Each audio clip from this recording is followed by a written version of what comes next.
A paz do Senhor, queridos, sejam bem-vindos a mais uma edição do podcast EBD em Síntese.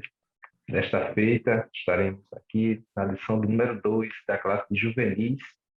E, mais uma vez, o nosso trio aqui está completo. E apresentando aqui a quem não conhece, a nossa irmã Milka Saldanha. A paz do Senhor, Milka. A paz do Senhor José, a paz do Senhor Reinaldinho, a paz do Senhor professor, papai, mamãe e aluno que está nos assistindo. Que esse episódio seja edificante para a sua aula, para a sua vida, que a gente venha contribuir um pouquinho no conhecimento do nosso Senhor Jesus Cristo. Graças a Deus. Também o nosso Reinaldo Filho, mais conhecido e carinhosamente chamado de Reinaldinho. Paz do Senhor, Reinaldinho. Paz do Senhor, irmão José, paz do Senhor, professora Milka. É um prazer, uma honra estar ladeando esse programa ao lado de vocês. Amém, graças a Deus. Muito bem. Nós temos por título desta lição, Ele foi sacrificado por amor a nós. O texto que está tomando base desta lição está na carta de Paulo aos Efésios, capítulo 5, versículo 2, que diz: E andai em amor, como também Cristo vos amou e se entregou a si mesmo por nós, em oferta e sacrifício a Deus, em cheiro suave. Muito bem. Nós vamos trabalhar nesta aula alguns temas bastante interessantes, falando sobre salvação, falando sobre a morte de Cristo, e o primeiro deles é sobre expiação. Professora Milka, o que nós podemos já de início falar sobre este termo, expiação? Então, eu acho que vai ser um termo que muitos seus alunos não vão conhecer, talvez até escutado falar numa pregação em algum momento, mas que não conheçam o significado de expiação. Mas é um significado que é de uma doutrina básica da nossa fé, que é o cancelamento do nosso pecado, né? A gente tem a expiação de Cristo como sendo algo básico que a gente crê em relação à salvação. Cristo, ele morre por nós para perdoar os nossos pecados. Então, o nosso aluno, ele vai ver com esse termo, ele vai entender que somos pecadores, nascemos em pecado, era necessário um sacrifício para que fosse cancelado esse pecado. E essa expiação, ela é a justiça de Cristo, uma justiça que a gente não merece. Talvez, inclusive, o aluno comece a ficar com algumas dúvidas, mas por que o justo, que é Jesus Cristo, tem que morrer se sou eu que pecou? E aí é onde entra o amor de Deus. É uma lição, inclusive, muito fantástica, porque eles vão se aprofundar uma manhã inteira sobre o amor, sobre a graça, sobre a justificação. Isso é muito bacana e muito importante, porque é o que eles creem. Eles têm que saber aquilo que eles creem. Muito bem. É bastante comum no mundo político, por exemplo, quando alguma coisa dá errado, né, encontrar algum bode expiatório, encontrar alguma saída ali, alguma explicação, alguma culpa para aquilo que não deu certo. Na vida cristã, né, e nos termos bíblicos, nós vamos trabalhar sobre expiação, e aí nós estamos vendo justamente isso, né? Aquele que carregou a culpa dos nossos pecados, né, para que ele nos desse restauração a Deus. A gente tem que entender ou tentar mostrar para o nosso aluno que se isso não tivesse acontecido, nós não teríamos vida. Porque é esse sacrifício de Cristo na cruz, é essa expiação dos nossos pecados que nos dá a vida eterna. Romanos 3:3 vai dizer que o salário do pecado é a morte. Então, o que nós merecíamos era essa morte. Só que Cristo, ele vem pagar isto em nosso lugar e nos dar vida, e nos dá uma vida eterna, e nos dá também uma nova vida aqui na Terra. Porque a gente for pensar, uma vida em pecado é uma vida autodestrutiva. Vemos e convenhamos, tanto espiritualmente quanto fisicamente. Se você decidir uma vida em pecado, você está vivendo de forma autodestrutiva, você está indo fazendo mal contra o seu próprio corpo, contra o seu próprio espírito. Se Cristo não tivesse feito isso, nós teríamos todo mundo fadado a essa situação, mas por causa da morte de Cristo, que a gente tem os nossos pecados levados sobre o próprio Cristo na cruz do Calvário, ele paga, ele rasga aquela cédula de dívida, paga na cruz, o sangue dele paga esse salário da morte, porque era um sangue inocente, um sangue que não tinha pecado, ele carrega sobre si. E aí agora, aqueles que creem, todo aquele que crê que foi batizado será salvo, recebe o Cristo Jesus, e passa a viver uma vida em abundância espiritualmente e com esperança da vida eterna, mas também uma vida física boa, porque os princípios bíblicos, o princípio cristão segue, ele permite uma boa vida, não uma vida boa, vida em questão de prosperidade, mas uma vida digna, uma vida imoral, e isso é possível por causa disso. Se Cristo não tivesse vindo, nós não teríamos essa chance. Perfeitamente. E essa expiação, Reinaldo, ela tem uma base, né? Todo esse arcabouço acerca da morte de Cristo, da necessidade de alguém morrer em nosso lugar para cancelar nossa dívida, ela tem uma base, né? E aí essa base é justamente a própria justiça, né? Algo precisava ser feito para cumprir essa justiça, e os nossos pecados são cancelados justamente na justiça de Cristo, não na nossa própria justiça, não no nosso próprio mérito, mas sim na justiça dele. Muito bem, eu acho que se ela terminasse aqui, já estava tudo resolvido. Já. Vocês já dois já falaram tudo que tinha para. Mas é verdade. Essa lição 2 que a gente está tratando hoje, ela é justamente sobre a doutrina da justificação, né? Esse aspecto jurídico, divino, expiatório, né? Quando a gente fala que é expiatório, é justamente o tópico 1.2, né? É a expiação no antigo pacto. Ou seja, a expiação de Cristo, ela possui as suas raízes, possui a sua origem, né? As ideias trazidas ali no sacrifício mosaico, no sacrifício do Antigo Testamento.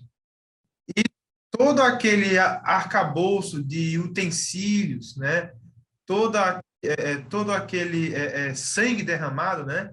Lá em Levítico 17, onde fala, porque a vida da carne está no sangue, vou tenho dado sobre o altar para fazer expiação pela vossa alma, porquanto é o sangue que se fará expiação em virtude da vida.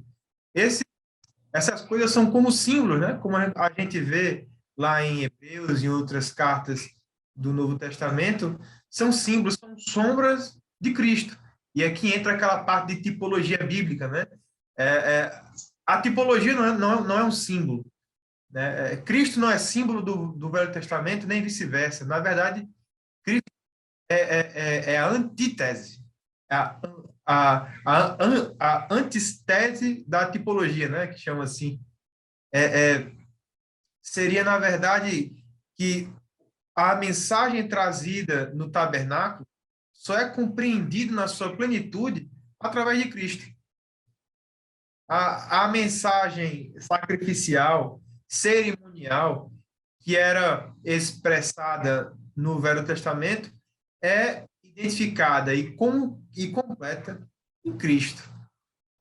E aí nós podemos tirar algumas, eu já falei aqui gancho para os outros comentários. Então, a doutrina da salvação, ela responde uma coisa muito importante.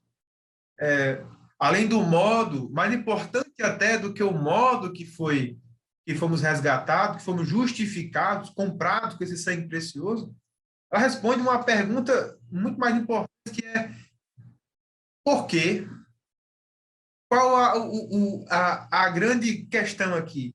O que é que um Deus bom, né? O que é que um Deus poderoso, o que é que um Deus justo, santo, vai fazer com um ser humano que é pecador? Eu acho que essa é a grande resposta que a doutrina da justificação vai resolver, né? E que vai perpetrar toda a história da humanidade, né? A doutrina da salvação tem causado controvérsia na história do cristianismo, né? Ela provocou a Reforma Protestante,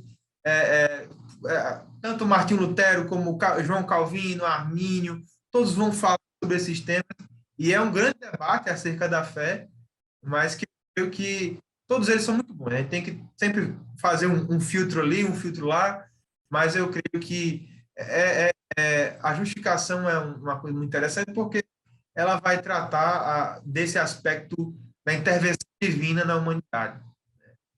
Como Deus age para justificar, tirar a culpa, né, de um pecador. Eu acho essa missão missionária de Deus, eu acho muito interessante.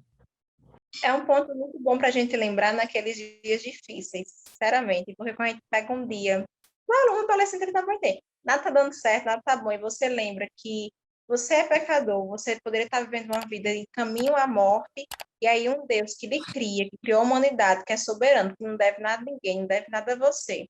Ele é dono de todas as coisas, mas ele vem e se entrega, ele morre por nós, pelos nossos pecados, para que a gente vivesse uma vida digna, uma vida com Ele, uma vida em abundância. Isso gera em nós um ânimo, nos dá uma gratidão, muda o sentido da nossa vida, porque a gente se sente amado porque somos amados, porque Cristo ele faz isso por amor a nós.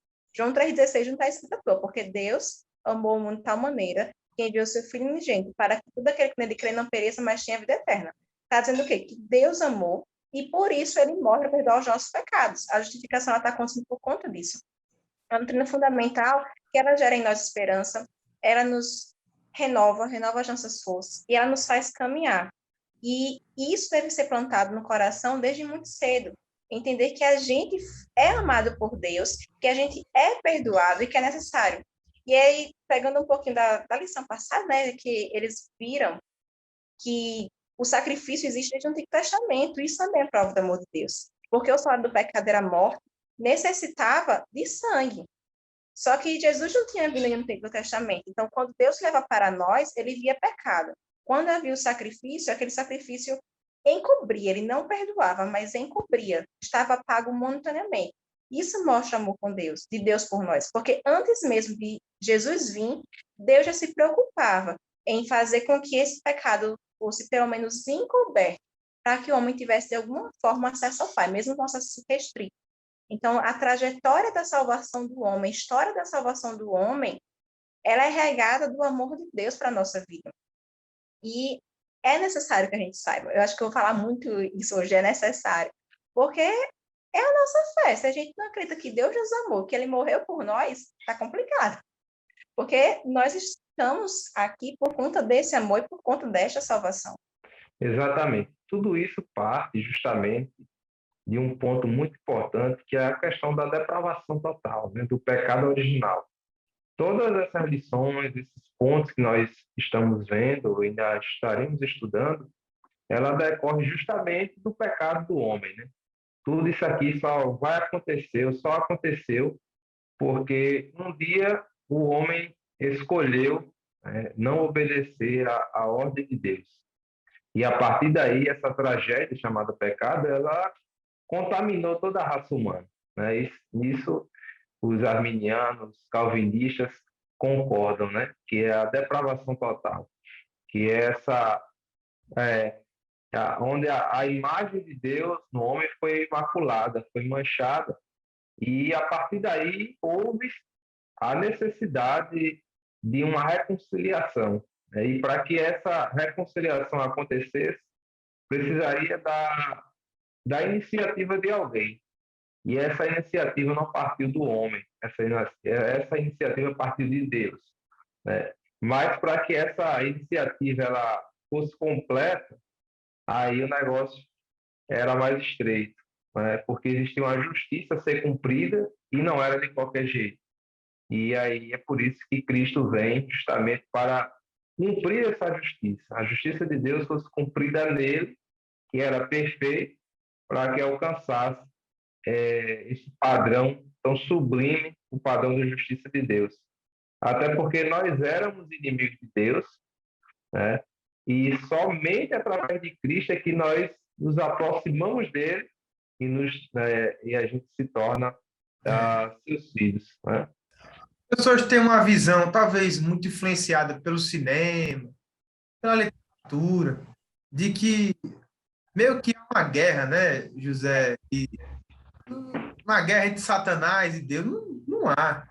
É Não como há. se eles colocassem uma luva de boxe e ficassem Isso, brigando um com o outro. aquela de braço, o diabo e Deus, não tem.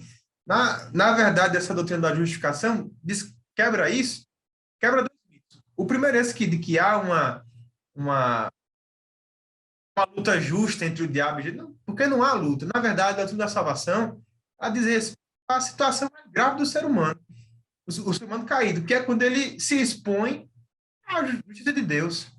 Deus é justo, mas nós não somos, né? Davi, ele vai orar lá no Salmo 130, versículo 3, ele vai dizer que se observar, Senhor, as iniquidades, quem, Senhor, subsistirá? Quem é que, se Deus pegar uma régua de justiça e passar em todo mundo, quem é que passar por essa régua? Assim, talvez até aí vem o segundo grande mito, né? Da cultura popular que entrou em muitas igrejas, é de que as pessoas podem ganhar por mérito o favor de Deus, né? Embora a Escritura afirme claramente que por obras da lei ninguém será justificado, né? Lá em Gálatas, capítulo 2, a gente vê isso. Somos devedores que não podemos pagar a dívida. É a situação que o ser humano, né, se encontrava. Exatamente. E aqui acho que vale a pena a gente lembrar um ponto de que não é por obras, como o Renan falou, não é mérito nosso a salvação, é uma obra por intermédio de Jesus Cristo, mas que essa obra muda a gente ao ponto de mudar as nossas obras. Então, o amor de Cristo está em nós aceitamos a Ele, agora somos salvos em Cristo Jesus. Então, agora a gente pratica boas obras, mas como consequência do Espírito Santo em nossas vidas. Mas isso de que a salvação de Jesus, aliás, a morte de Jesus, não é suficiente, sendo ainda necessária fazer alguma coisa, é algo antibíblico. Porque a Bíblia... Anula tudo, né? Exatamente. Anula o sacrifício. Anula o E é o sacrifício. que até algumas seitas creem nisso, né? Que Sim. o sacrifício de Cristo não foi suficiente. É necessário algumas outras coisas, e isso é totalmente antibíblico. Que, inclusive, algumas dessas seitas, alguns dos nossos irmãos consideram como co-irmãs. A gente tem que ter muito cuidado, porque a gente está falando de uma doutrina essencial, a gente está falando de uma doutrina que é a doutrina da salvação. Então, se está desvirtuando do essencial, está errado. Às vezes, a gente pode discordar, como diz agora não estou confundindo, não, pastor Danilo ou pastor Daniel, porque ele escreveu o livro O Mecanismo da Salvação, da CPAD. E ele traz esse termo de mecanismo, eu não lembro. Silas Daniel, exatamente. Silas Daniel, eu sabia que tinha um D. Eu não sou boa de nomes, a memória falha. Mas ele traz esse livro, um livro grandinho, mas muito bom, sobre as doutrinas que tem a salvação e mostrando sobre o mecanismo. O mecanismo é uma coisa. Deus predestinou ou não? É presciência ou não? Isso é uma coisa. Agora, dizer que o sacrifício de Cristo não é suficiente é outra coisa. E, infelizmente, isso entra muito fácil na cabeça de uma pessoa mais nova na fé, dependente de idade, porque é muito tentador você ter que fazer alguma coisa por si próprio para você ter a salvação, já que tudo hoje, na nossa rotina, eu tenho que fazer. Então, é muito palpável, mas salvação não é isso. A salvação vem de Deus de uma forma que a gente não merece, que só dá para crer por fé, e que a gente simplesmente fica a um ponto de aceitá-lo e agora obedecê-lo. É irreal. Se a gente pega a conjuntura da nossa sociedade hoje, de que ninguém faz nada por ninguém, que ninguém ajuda ninguém, você ter uma mensagem dessa, que alguém morreu por você e que você agora vai aceitá-lo e ver conforme a vontade dele e ele vai lhe ajudar nesse processo, é algo surreal. Mas é isso. E está entrando de forma muito desvirtuada, infelizmente, nas nossas igrejas. Fazer aqui só um apontamento, José, que essas igrejas, ditas igrejas, né, igrejas entre aspas, e com E minúsculo, e talvez com a serifa no meio, assim, um negocinho, quase não é igreja. Tem livros dele, eu tive a oportunidade de dar uma lida, e é um absurdo, porque assim, eu sou assembleiano. Eu nunca vou evangelizar um batista, vou evangelizar o presbiteriano, porque isso é absurdo, ele está salvo. Tá, se que eu posso me convencer da salvação ou não, isso é outra história. Deus somos salvos. Lá no céu a gente vai descobrir melhor isso aí, quem é que tá certo. Mas eu evangelizar um assembleiano, um presbiteriano, sabe, um batista, isso é de uma... porque assim, a primeira coisa para saber se é uma seita é porque eles pensam que só eles estão certos. Então, eu vou citar dois exemplos. São exclusivistas. E isso, para o mormon, Testemunho de Jeová, a justificação é só dos mormons, só do Testemunho de Jeová, só do adventista. Então, assim, é uma o próprio umbigo dizer que eu estou certo e mais ninguém está certo. Quando, na verdade, o evangelho ele dá margem a algumas interpretações, mas que o ponto central, as doutrinas centrais, não podem ser retiradas. Aí realmente um absurdo, sabe? Eu fico indignado. Aí a Não, é gente com vota, por você. exemplo, na reforma protestante, né? Isso aí foi um tema central da indignação de Lutero, quando ele lê Romanos 8,17, né, sobre a justiça de Deus, e ele olha para aquele sistema de indulgências, de dar um terreno, de dar uma oferta, né? O que Teresa dizia, então logo a moeda na caixa cai, a alma do purgatório sai, né? Essa necessidade de você pagar para receber algo, foi isso que motivou Lutero a colocar aquelas teses para tentar ali ter um debate sobre aquelas questões.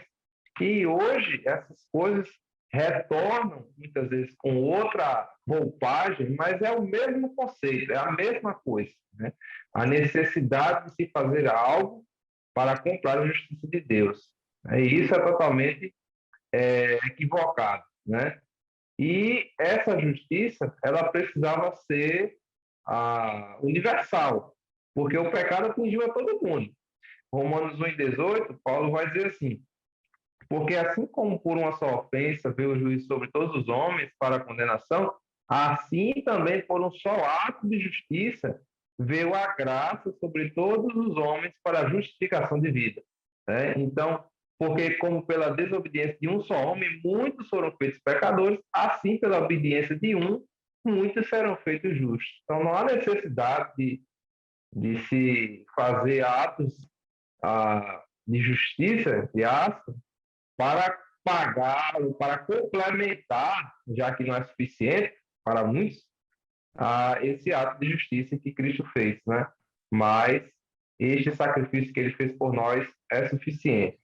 E qual foi esse preço, Milton, desse ato de justiça, desse pagamento, desta dívida que nós tínhamos? O preço foi sangue. Às vezes a gente vê um negócio caro, né? Assim, dólar, euro, outras moedas que tem no mundo real. Mas o preço da nossa vida, mesmo se juntasse todas as moedas do mundo, todas as pedras preciosas, ainda assim não daria o preço da salvação de uma única vida, de uma única alma. Porque foi pago com sangue, e com o mais puro sangue, que era o sangue de Jesus que não tinha pecado.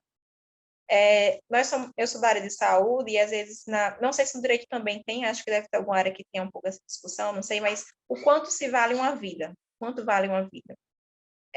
Hoje a gente vê uma questão de judicialização muito da saúde, e a gente fica se perguntando isso, né? Quanto é que vale uma vida?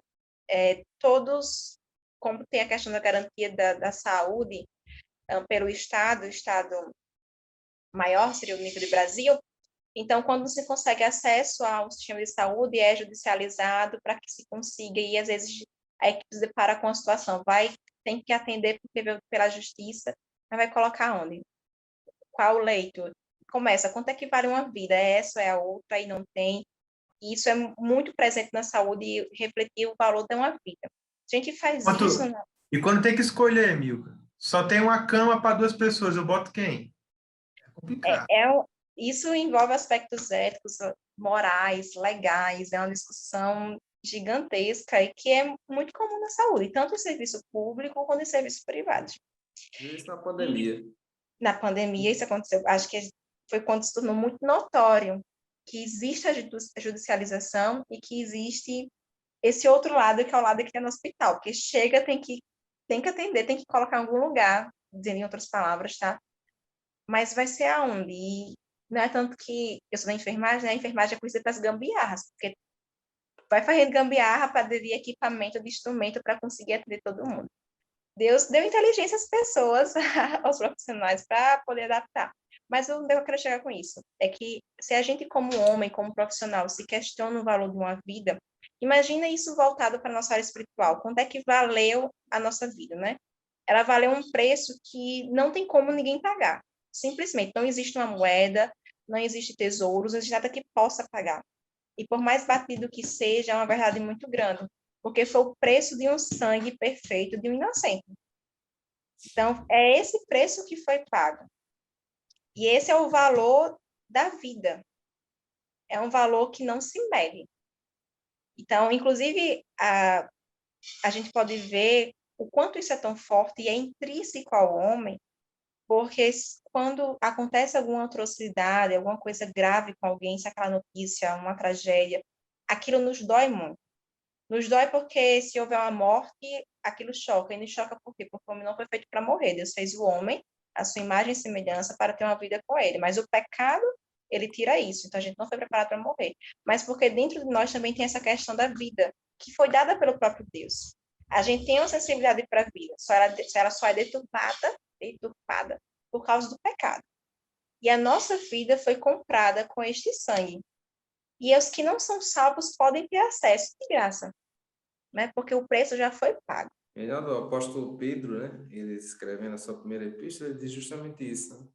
Ele diz, sabendo que não foi com coisas corruptíveis, como prata ou ouro, que fostes resgatados da vossa vã maneira de viver, que por tradição recebeste de vossos pais, mas com o precioso sangue de Cristo, como de um cordeiro imaculado e incontaminado, o qual, na verdade, em outro tempo foi conhecido ainda antes da fundação do mundo, mas manifestado nesses últimos tempos por amor de vós. Então, está aí o preço desse sacrifício que foi pago por nós com seu precioso sangue, que uniu, né, e salvou tanto judeus, né, que estavam também afastados, como Paulo fala, como também os gentios.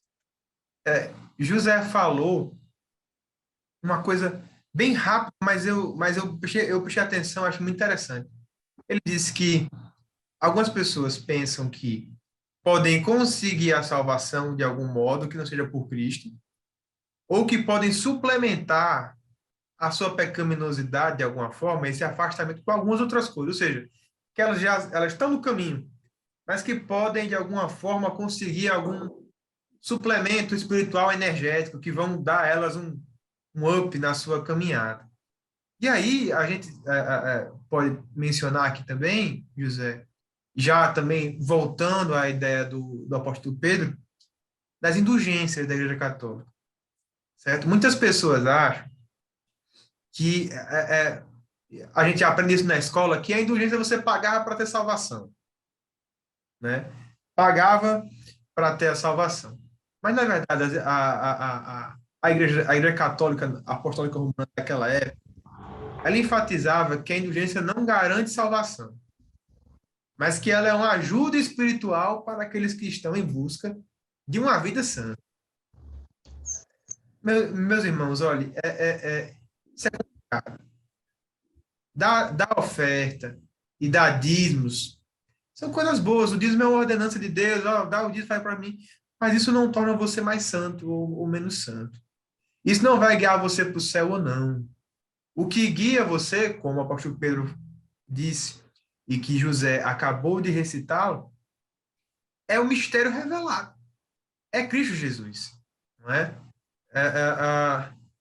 Então, a nossa grande questão aqui, dessa aula número 2, e o professor tem que deixar isso bem claro, é apresentar Cristo como uma forma sacrificial, como uma forma de purgação, de expurgação desse pecado. É um expurgo da pecaminosidade, de alguma forma.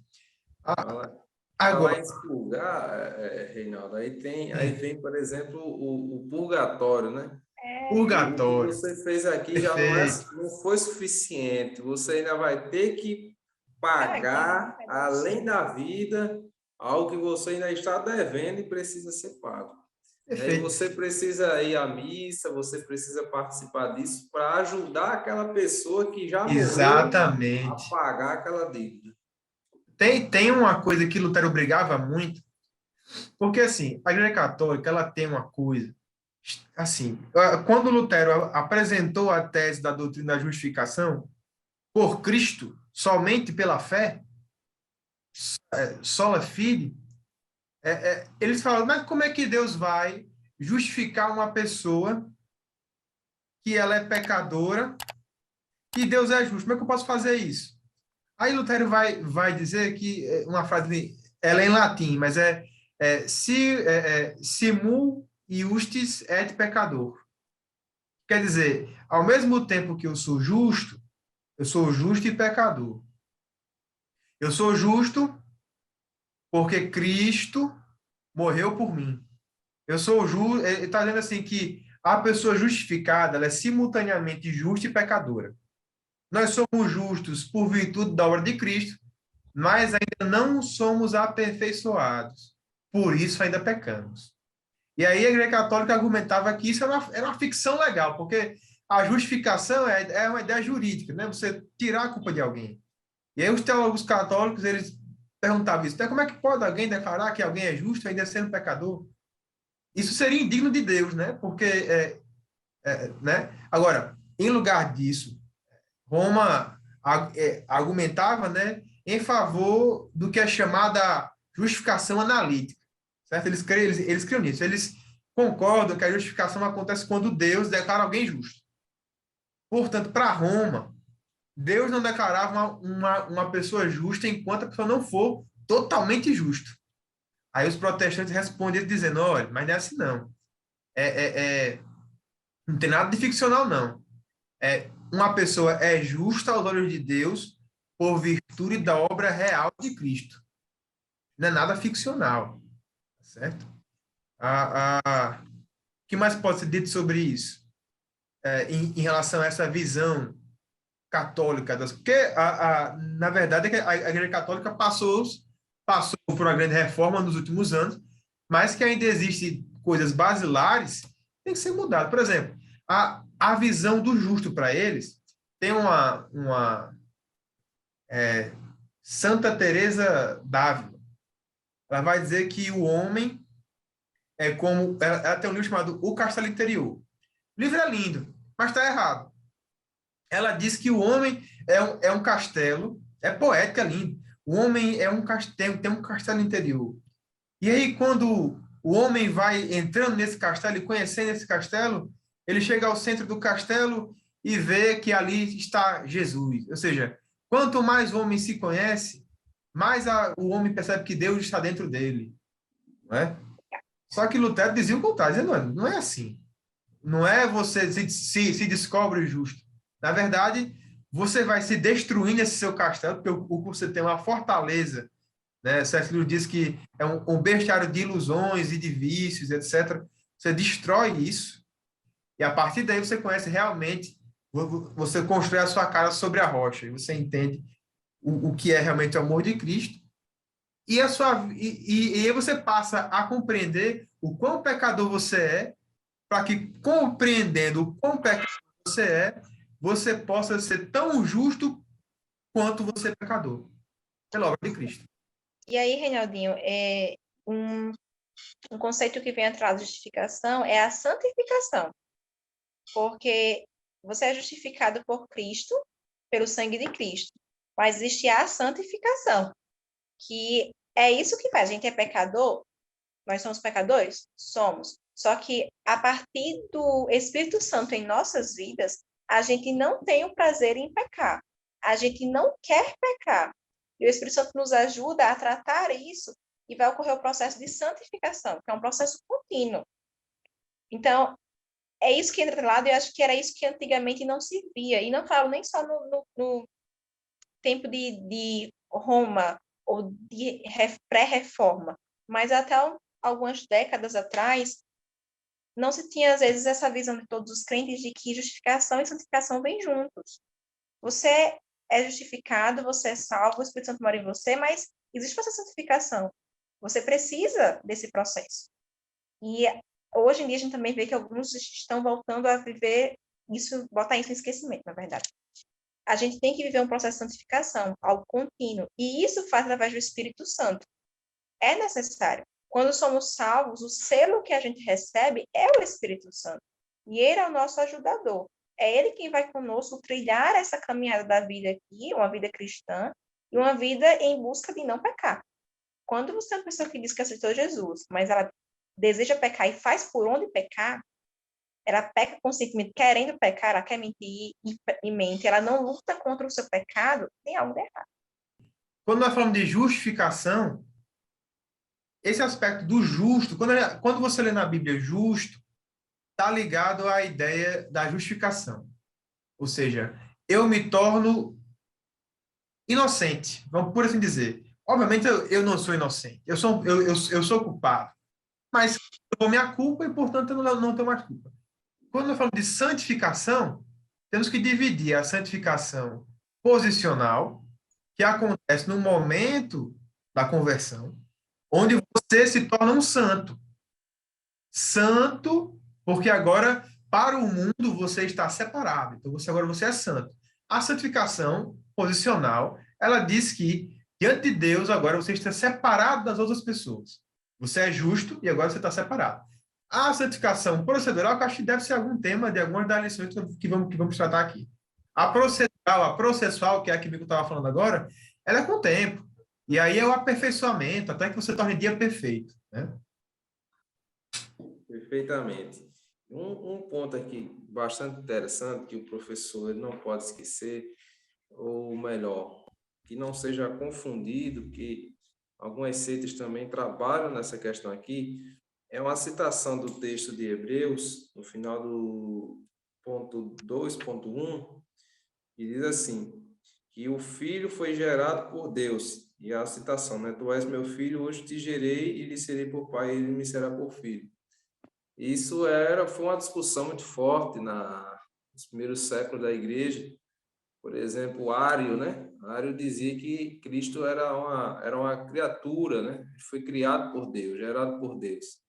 E isso levou a muita discussão, até sair o credo niceno, ao dizer que Jesus foi eternamente gerado, né? E não feito. Isso ele tem que ser muito enfatizado para que o nosso aluno, ele não, através do versículo, ele não venha a entender que Jesus foi criado portanto, não é Deus, é uma criatura, algo inferior. Não. Aqui é uma geração eterna, né? Cristo já era Deus, né? Ele não é algo inferior a Deus, né? Ele não foi feito, ele é eterno. Até essa discussão aqui foi uma discussão muito, muito grande nos No primeiros princípio era o séculos. verbo. Exatamente. Você pega lá João capítulo 1 e vai destrinchar isso aí. É o famoso anarre hologos, né? No princípio já havia Deus. Exatamente. E justamente, né, o filho chama de filho porque é uma natureza divina, né? Só quem pode ser é quem realmente já é Deus. E o ponto 2.2, ele diz assim, um aspecto dentro desse contexto aqui, é que o homem não poderia jamais libertar a si mesmo. Eu me lembrei de um trecho daquela música, O Evangelho, do Grupo Logos, onde ele diz assim, né, que o homem é sem condições de levantar-se por si só, né? O homem está nessa situação. Ele não tem condições de levantar-se por si só. Ele precisa de ajuda de alguém. Aí a discussão começa a partir daqui, né? Se Eita, ele aí. já foi predestinado a aceitar, Eita, ou se a Jesus. parte do homem é dizer sim ou não. Mas, Começou agora o podcast, viu? mas o ponto crucial, né, para nós não desviarmos tanto é esse. É que o homem jamais, ele pode levantar-se por si só. Ele não pode libertar a si mesmo, ele não pode salvar a si mesmo. Deus é quem toma essa iniciativa e provê o meio necessário para isso, meu. E assim como ele proveu a libertação do povo do Egito, por exemplo, e o Egito, em muitos lugares, em muitos aspectos, simboliza a vida passada pregressa, assim também Cristo também, Deus também ofereceu um meio de libertação a nós para que a gente fosse liberto dessa vida de pecado, dessa vida de transgressão. Não é à toa que o Antigo Testamento serve como um espelho para nós, né? Tem algumas pessoas que tendem a não valorizar o Antigo Testamento por ser passado. Mas, na verdade, é um espelho para nós. O que aconteceu lá reflete hoje. Então, como José falou, aí está também na nossa lição, a questão da libertação do povo de Israel do Egito. O povo estava cativo, estava preso. Isso porque, preso, quando falamos de escravos, né, escravizados. Isso porque eles tinham se multiplicado, eles vêm ali da história de José. José foi feito governador, veio a sua família, veio quem estavam com eles. Esse povo cresce, fica forte, grande nação, e aí Faraó vem, escraviza para conter e isso não dá certo. Porque eles continuam crescendo, mas crescendo, sendo escravizados, crescendo, sendo escravizados, e sofrendo. E aí Deus vai e envia um libertador, que foi Moisés, os tira, leva para o deserto, depois com Josué chegam à terra prometida que é Canaã. Só que é um povo que no meu caminho é ingrato, é um povo murmurador, e a gente vê tudo isso como exemplo, porque nós estamos mortos em nossos delitos e pecados, nós, sentido de humanidade. E aí vem o nosso libertador, que é Jesus, que morre por nós, ele nos dá liberdade, e nos dá liberdade, ele nos dá salvação, acesso a uma terra prometida, vamos chamar assim, que seria o céu. Nós temos agora o direito ao céu, um lugar perfeito, na dor, na tristeza. Vamos reinar com Cristo, vamos estar lá com ele. Só que isso está lá apontado no Antigo Testamento desde esse período. Até a Bíblia inteira vai apontar. A gente vai ver, por exemplo, Ruth com o seu remidor, isso também nos lembra de Jesus, nosso remidor dos nossos pecados. Então, o Antigo Testamento aponta para isso. E aponta que alguém tem que vir fazer isso. Alguém tem que vir libertar o povo dos seus pecados. E aí é Jesus Cristo. Nós não podemos. Se eu morrer pelos meus próprios pecados, eu ainda não pago os meus pecados. E ainda não vou para o céu. Mas Cristo vindo, ele paga o meu pecado, paga da toda a humanidade e ainda nos dá direito à vida eterna com ele. Não é só paga para a gente viver uma vida aqui e acabou. Não, paga e nos dá uma vida com abundância. E aí, falando ainda um pouquinho de questão de espelho, quando a gente olha para esse povo que murmurava, que blasfemava, que nos colocavam ídolos, não é muito diferente da gente. E assim como Deus amou a Israel e esteve com o povo, fez suas promessas, cumpriu suas promessas, Deus também é assim conosco. Nós reclamamos, murmuramos, somos ingratos. E mesmo assim, Deus continua nos amando. Deus mesmo assim mandou Jesus Cristo, cumpriu com sua promessa, vai cumprir com todas as promessas que estão na palavra dele. Então, olhar para o Antigo Testamento é ver este exemplo. E ver que Cristo, que o Salvador, é o suficiente e é só ele. Não adianta. Não adianta dar um jeitinho. Toda vez que Israel dava um jeitinho, o negócio dava errado. Existe um motivo. O homem é pecador e suas obras estão deturpadas por conta do pecado. A depravação, ela vem da humanidade e isso inclui os nossos atos. Não é a gente acha espiritualmente na alma, mas inclui os atos também. E isso vai refletir em nós. E a gente tem que lembrar, Cristo é suficiente e só Ele pode nos salvar. Só Ele, não há outro. Não tem como eu fazer algo por mim. Uma coisa muito interessante é isso, né? A salvação, a justificação, regeneração, santificação posicional, procedural também, todas elas vêm por méritos exclusivos, personalíssimos de Cristo, né? Porque a gente vai ver aqui na lição, né, que ele é tanto homem como Deus, por isso é sacrifício perfeito, né? Já é o ponto 3.1, se eu não me engano. Aquela coisa era nossa. Mas é interessante que o fato de somente os méritos de Cristo nos conceder a salvação, e é isso que eu acho que a Armínio fala muito bem, por isso que a nossa igreja, nosso podcast denominacional pensa assim, e só para ficar claro, existe uma capacidade do ser humano de tomar decisões. E ela é baseada numa responsabilidade moral objetiva que Deus colocou no ser humano. Né? É a ideia de que as pessoas são responsáveis por suas ações, escolhas, e pressupõe que elas têm livre-arbítrio e assim não poderíamos responder por nossas próprias ações. O ensino bíblico disso por exemplo, você vai lá, Milka falou do povo vagando pelo deserto, guiados por Deus. Né? Lá em Deuteronômio 30, vai dizer assim, que eu ponho diante de ti a vida e a morte. a bênção e a maldição. Escolhe, pois, a vida para que vivas. Isso nos sugere que as pessoas têm, claro, aqui e outros lugares, que as pessoas têm a capacidade de escolher livremente seguir a Deus ou não. Agora, claro, isso é um versículo. Minha sugestão para os alunos que estão assistindo e os professores é que realmente pesquisem e busquem orientação de pessoas que têm mais maturidade na fé, e tem que reconhecer isso, né? Tem que reconhecer que a gente não sabe de tudo e que precisa aprender sempre mais, tá bom? Então, se você tem alguma dúvida quanto o que você pensa, porque isso é uma dúvida que, assim, não é crucial para a sua salvação. Claro que não. Mas que ajuda você a entender como ela funciona. Se você tem interesse em saber disso, esse podcast aqui não, o objetivo de hoje não é esse, mas procure alguém maduro na fé, alguém que, da sua igreja mesmo, que estude mais a Bíblia, procure bons livros da CPAD, tá certo? Para que você tenha primeiro uma base boa para depois pesquisar em outros lugares. Exatamente. A soberania de Deus, ela não vai anular de forma alguma a responsabilidade humana, né? Deus é soberano, Deus é responsável pela salvação, ele provê os meios, mas existe uma responsabilidade humana de aceitar ou não, né? Essa resposta do homem é necessária. E aí a gente precisa aceitar esta oferta, né, que ele nos dá. Ele pagou o preço, ele fez tudo. O nosso dever é dizer sim. Aí o homem vai ficar sempre esta responsabilidade de dizer o sim ou não. E aí este sacrifício de Cristo, entrando no último tópico, ele é também um sacrifício único e perfeito. Esse é um tema bastante comum na Epístola aos Hebreus. Portanto, você professor,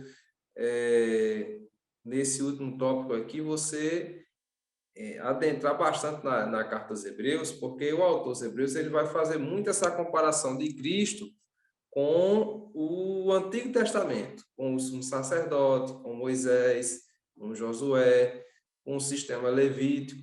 E uma das coisas que o autor aos Hebreus vai dizer é que o sacrifício de Cristo ele é superior aos sacrifícios que eram feitos na Antiga Aliança, porque ele foi feito apenas uma só vez. Isso está, por exemplo, no capítulo 10, os versículos 11 e 12, onde o autor diz assim: e assim todo sacerdote aparece cada dia, ministrando e oferecendo muitas vezes os mesmos sacrifícios que nunca podem tirar os pecados. Que é uma ideia que Milka falou lá no começo, que eles encobriam o pecado, mas não removiam, como o sacrifício de Cristo. E aí ele vai continuar dizendo assim no versículo 12: mas este quem? Cristo, o Senhor Jesus, oferecido um único sacrifício pelos pecados, e está assentado para sempre à destra de Deus. Então, o sacrifício de Cristo ele é superior, ele é o mais sublime, ele é completo, e ele é tão completo que foi feito apenas uma vez para trazer, assim, outra ideia que a lição também traz, Reinaldinho, que é a ideia da reconciliação. Existe o preço que foi pago, a justiça de Deus foi satisfeita e agora existe uma reconciliação do homem para com Deus, de Deus para com o homem. Isso isso que você falou, essa palavra representa bem o que são boas novas. Olha, durante centenas de anos, vocês ouviram falar de lei, pecado, morte, desobediência, queda e restauração. Então, a Bíblia mostrando que as pessoas são más, são perversas e que merecem o pecado, nasceram em pecado, foram gerados em pecado, que não há salvação para essa humanidade, está tudo perdido, acabado. Mas aí você encontra lampejos da graça de Deus em todos esses lugares, né? Então, o mesmo aí você vê tudo redundando em Cristo. Isso sabe, porque você mostra assim que o mesmo livro que mostra que eu sou pecador, que eu mereço o inferno, que minha vida está depravada, que onde eu olho em mim com sinceridade eu vejo pecado, vejo uma imundície, vejo estranheza, vejo indignidade. Aí, o mesmo livro que fala isso é o mesmo livro que fala, mas ainda tem reconciliação. Ainda é possível se aproximar de Deus.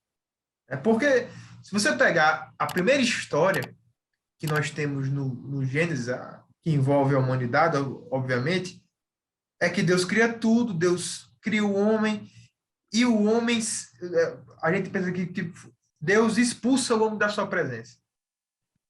Porque é como se o pecado fosse algo que não pudesse se aproximar de Deus.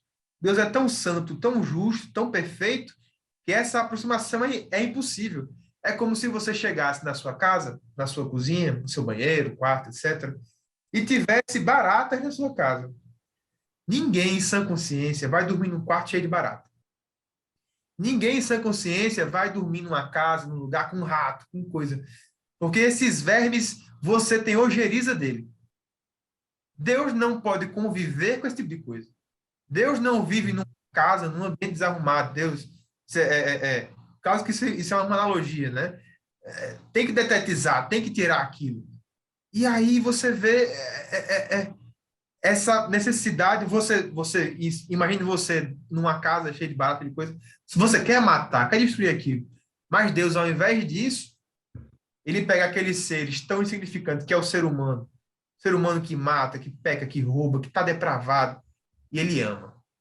Aí isso é que, sabe, meus irmãos, olha, eu estava esses dias pensando, o que é que um pregador pode dizer que pode tocar o coração do homem? O que é que um pregador pode falar em sã consciência para tocar aquela sala escura do coração do ser humano? Ele tem que falar isso. Não tem outra coisa. Se eu for inventar qualquer outra coisa, está errado. Né? Se eu não... Se o Espírito Santo convencerá do pecado e do juízo. Ou seja, eu tenho que reconhecer o meu pecado, depois que eu tenho que reconhecer a minha salvação. Talvez, José, o problema da nossa doutrina da salvação hoje, muitas igrejas, não é o nosso caso da nossa igreja, mas em muitas igrejas hoje, é porque não há uma boa doutrina do pecado. Como não há doutrina do pecado, a pessoa não entende porque tem que ser salva. Aí prega coaching, prega teologia da prosperidade, da libertação, missão integral, porque não entende que é pecador.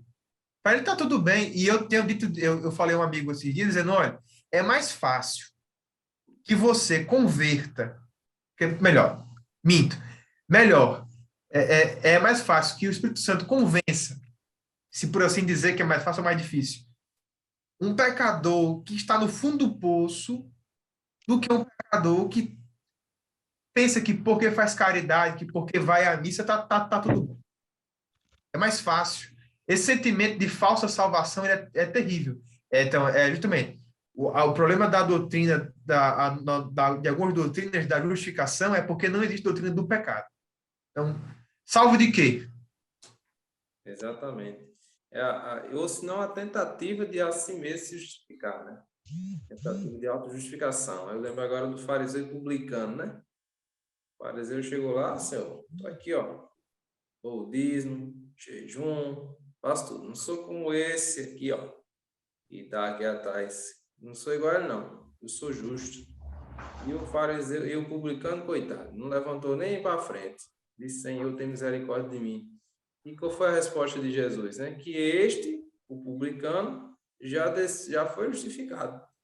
Agora o outro que estava se auto-justificando. Para que ele precisa de justificação se ele já acha que é justo? Onde é que ele vai se convencer que ele necessita de uma justificação?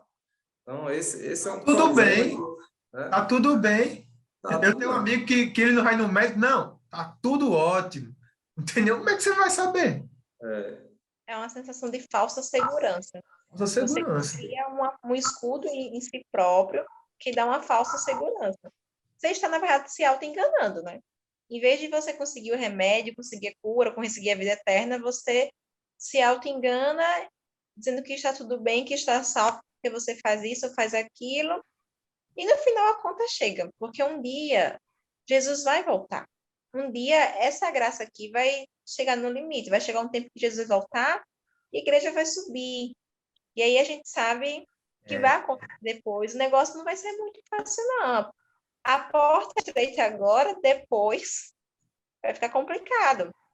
E criar essa sensação dessa falsa segurança dentro da própria igreja é muito sério, porque as pessoas que estão sendo enganadas por isso, devido a pessoas que ensinam assim, as pessoas que ensinam serão bem cobradas, porque estão ensinando contra a palavra do Senhor, e a gente precisa ter muito cuidado naquilo que a gente ensina, de ter certeza que estamos falando a verdade. Professor, na dúvida, fique com base, fique com a Bíblia. Jesus cura, Jesus salva, Jesus batiza e leva o homem para o céu. Jesus veio, morreu pelos nossos pecados. Isso não vem de nós, vem de Deus, não é para nossa glória, e devemos entrar no processo de santificação, buscando não pecar. Se não se sinto seguro para falar disso, falar daquilo, tá? O conselho que Reinaldinho disse, procure um outro irmão, converse com ele. Mas na sua aula, fique com o básico. Aí eu quero trazer mais informações do meu aluno. Glória a Deus, é louvável. Não está com segurança? Fique com o básico. Confira as suas informações, porque aquilo que a gente ensina é o que vai ser dito para o aluno como sendo a verdade. E ele vai aceitar isso como verdade, na maioria das vezes. Então, a gente tem uma responsabilidade muito grande. E no quesito sobre salvação, é mais sério ainda. Porque a gente está dizendo a ele quem é Cristo, quem é Deus, a fé dele, e daí ele vai ter entendimento sobre isso e escolher qual caminho vai seguir que vai resultar numa consequência após essa vida. Então, é algo muito sério, tá? Na dúvida? O básico. É importante ter conhecimento, mas o básico, que é essa lição aqui que vocês estão vendo, como está escrita, é ela, dela. Não que não seja importante os demais comentários, mas está na dúvida. Falo isso porque às vezes a gente se depara com alguns questionamentos, comentários, debates, e alguns irmãos dizem, eu não tenho capacidade para isso, é muito difícil. Só que a gente tem que lembrar do essencial do que Cristo disse. Vá para João 3,16, Romanos 3,23, e vá para o básico. Vá para os textos de Hebreus, vá para o básico. Só um parênteses. Muito bem. Então, para encerrarmos aqui, tudo isso, né, para as pessoas que ainda não creem em Cristo, se torna às vezes uma loucura, né? E aí o que Paulo fala na carta aos Coríntios, que a cruz é escândalo, né? Para os judeus e loucura para os gregos. Mas para nós é o poder de Deus. Então, que essa mensagem ela venha sempre ser ensinada, pregada. Muitas vezes a gente sente falta de uma mensagem como essa nos nossos púlpitos, né? E ouvir a mensagem sobre a salvação, sobre o sacrifício de Cristo, que nós, professores, possamos sempre relembrar os nossos alunos acerca de temas tão importantes como esse. São fundamentais, são basilares, mas são extremamente necessários para a vida cristã. Sem essa base, a gente jamais vai poder compreender o cristianismo como um todo, né? Um cristianismo realmente, o verdadeiro cristianismo. Então, que essa lição seja para muitos aqui um pontapé inicial e seja uma largada para um desenvolvimento espiritual com base nisso aqui, no fundamento que o Evangelho realmente é propriamente dito. Então, eu quero agradecer aos meus ilustres colegas por mais uma participação, agradecer a você que está acompanhando o nosso podcast e pedir ao Senhor que continue abençoando sua vida, os seus alunos, todos aqueles que nos acompanham, em nome de Jesus. Que Deus abençoe a todos e fiquem na paz do Senhor. Amém, a paz do Senhor.